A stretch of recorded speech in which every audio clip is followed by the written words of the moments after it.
বাংলাদেশের জাতীয় পতাকা এবং জাতীয় সঙ্গীত পরিবর্তনের দাবি উঠে আসছে বাংলাদেশের জনগণ দ্বারা। কিন্তু কেন? তার জন্য জানতে হবে এই দেশের জাতীয় পতাকা এবং জাতীয় সঙ্গীতের ইতিহাস।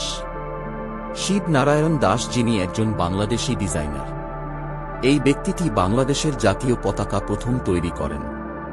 শিব নারায়ণ দাসের তৈরি করা বাংলাদেশের মানচিত্র সম্মিলিত এই পতাকা ধরে হয়েছিল বাংলাদেশের স্বাধীনতা সংগ্রাম।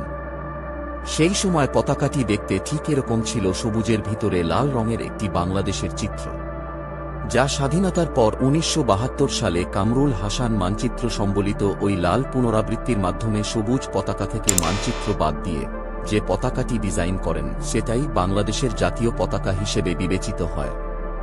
মূলত জাতীয় পতাকা সেনাবাহিনীকে সেই সময় চিহ্নিত করতে ব্যবহার করা হতো। পতাকায় সবুজ রং বোঝায় বাংলাদেশের প্রকৃতি ও তরুণের প্রতীক। পতাকায় এই বৃত্তের লাল রংটি বোঝায় সূর্য ও স্বাধীনতা যুদ্ধে বলিদানকারীদের রক্তের প্রতীক। এই জাতীয় পতাকা ১৯৭২ সালে ১৭ জানুয়ারি সরকারিভাবে গৃহীত হয়। জাতীয় সঙ্গীতের ইতিহাস।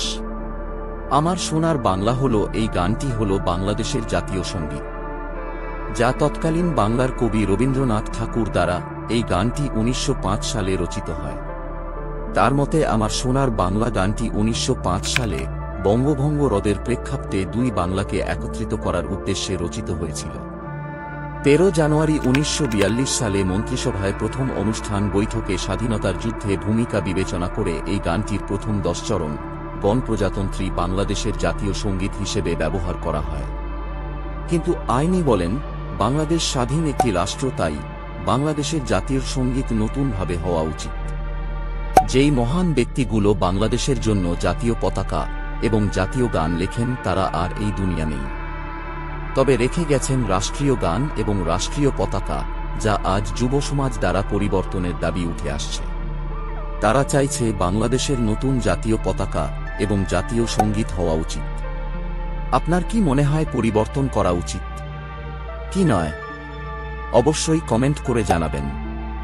ভিডিওটি ভালো লাগলে অবশ্যই সাবস্ক্রাইব করবেন। অন্যদের ভিডিওটি দেখার সুযোগ করে দিতে অবশ্যই শেয়ার করবেন।